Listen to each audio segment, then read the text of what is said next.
So Oh my what I gosh. kind of Okay. got from it. Sorry, go ahead. Well, no, I was just gonna say this was the translational science, a roadmap for the science of reading, so that she knows which one we're talking about. Oh, right. Yeah. Oh, true. Yeah, it really kind of just like came out and said like a gap exists between the findings and the implementation of the evidence-based practices in the assessment and instruction of reading in school settings. And then it went on to say like it's troubling how little the current and past debates have focused on processes that could ensure that the instructional experience students receive in the classroom is informed by existing science. Yeah, I thought it was interesting the way it like kind of compared it to like medical science, like how you do all these like clinical trials and all this stuff, and then you have to figure out how to like put it into play. I thought that was interesting, that kind of like compared it to that. And then I also thought like I wrote down some things about like the idea that it's kind of hard to replicate the results in some of the studies because there's such a like, I mean, obviously like it's kids, right? And it talks about like the lack of diversity in learners and settings in the studies. So like all that stuff was really eye-opening. I was like, wow, that's actually really kind of interesting. I actually underlined like the ongoing back and forth exchange, like them going back and forth. And I underlined something that really stuck out to me is like when we were in like undergrad, like we always were like evidence-based practice, evidence-based practice, evidence-based practice. And here I underlined that said evidence-based is not like implemented in school settings. So like why? Like why not? Like why are we not taking what we're finding and implementing it? I mean, like I know stuff changes all the time, but like if we find out what we have, like if we find out like what best fits the needs of students right then and there, why don't we take that and use that then? Like why are we focusing on evidence-based practice in school but then not taking it and using it in the field? Yeah. And like the other part of that is like, then why are we even learning it at all? Yeah, Right. exactly. Yeah, because like that, yeah, our undergrad definitely focused heavily on evidence-based practices. Yeah. Yeah. And then it's true because then now, like I look at now and I'm like, you really is kind of basing what you're doing off of how the kids are doing, like being responsive. Like it's so much of this internship is that, which I thought was really interesting. And I loved the whole translational scientist like idea of like having this be this person who has this like broad just like reading all of those things, like the one image that has like characteristics, like just all of those things that you have to be the person. Oh, like the seven characteristics. Like to bridge the gap between, because like in the discussion board, the first like week discussion board, I wrote some stuff in there about how like so many of the questions that I have about research and that I hear like teachers and like everybody say at school is like, how do you take what you know, right? Like what you read in research, what you know you should do, and like make it make sense and then put it into practice. Like it's too much for a teacher because there's no time. But when you think about like the idea of having just like this person or this team that kind of like takes all that information and then figures out how to implement it into the classroom is like just so fascinating to think about. Yeah, Kids are screaming. Anthony's doing really good right now. He's just like being really quiet, but I'm like, stop.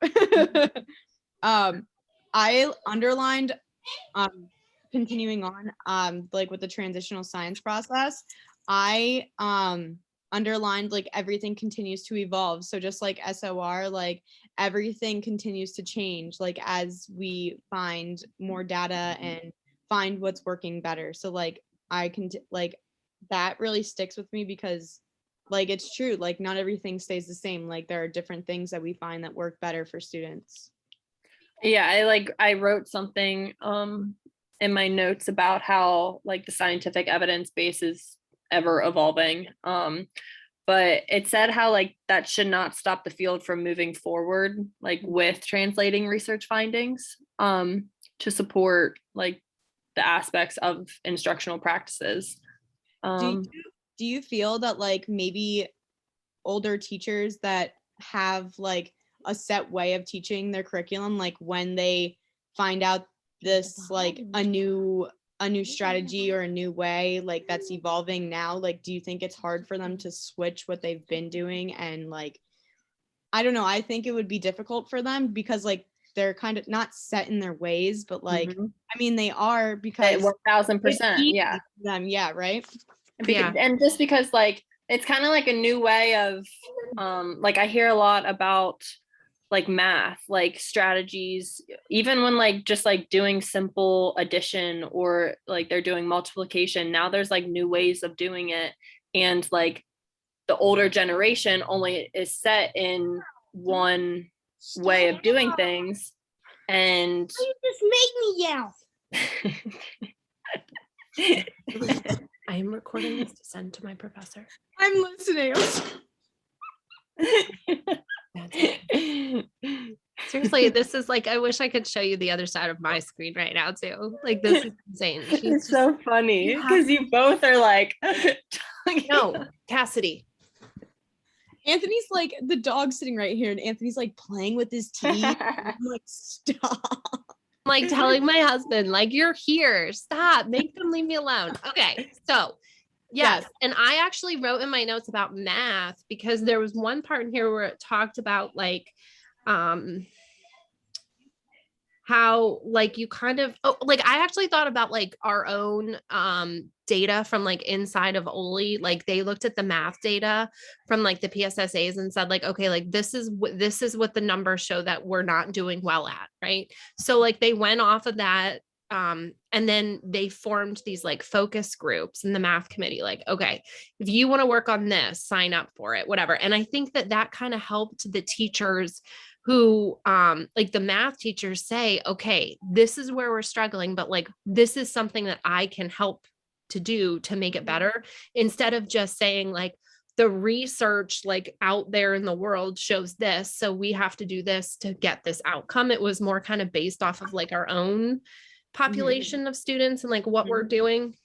But it wasn't just like putting into play like a different curriculum or changing all these things around. It was just like looking at different strategies, like how else can we do this? Right. So, and I think about it like with reading too, like Hannah, right? Because she was in the program last year, like there's so many things that she's like implementing with the reading team that she learned in this program that they're so thankful for. Like they will say like, oh, like Hannah brought up like we should do more writing, and Hannah brought just like different things, like more authentic literature. Like instead of just having them, you know, read books in the book room, like we kind of read picture books with them and work on other comprehension and like all these things we learn.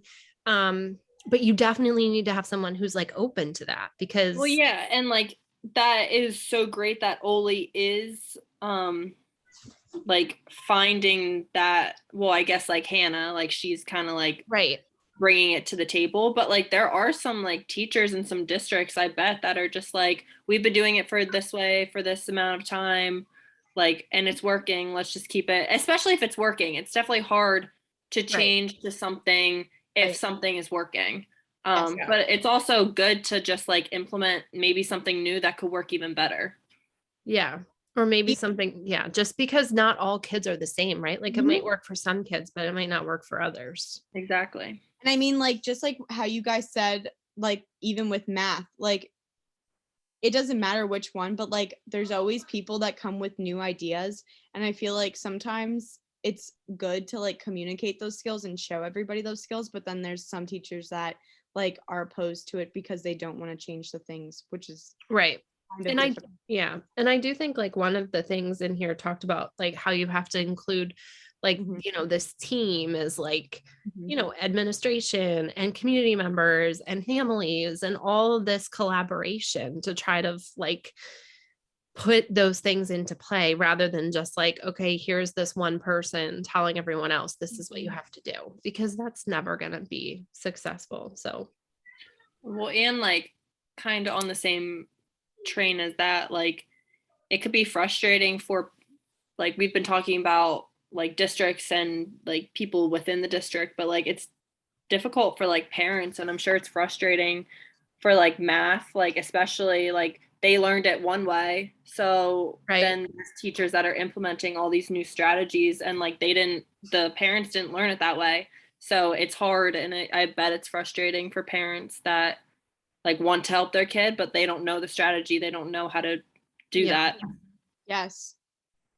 I get a lot of that, especially with the kids that I have now. Like regardless what subject, I have a lot of parents, like they'll send me emails and they'll ask me to work on it with them before they leave school because they don't know how to help their child with their homework when they get home. Because that's awesome though. Like at least they're like trying.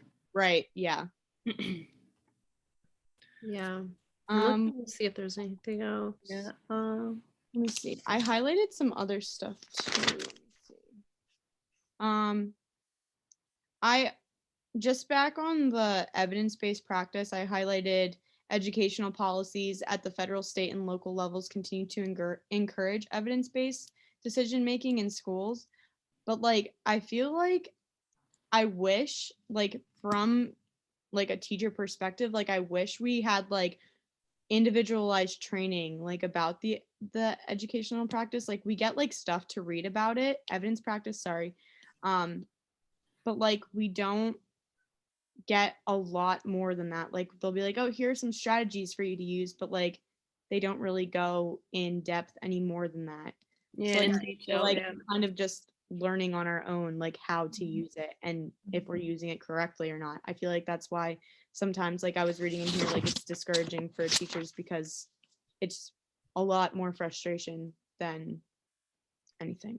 Well, and like a lot of times I feel like those like new strategies or new things just get like pushed under the rug because like either teachers don't have time to learn it and like we're basically teaching ourselves that.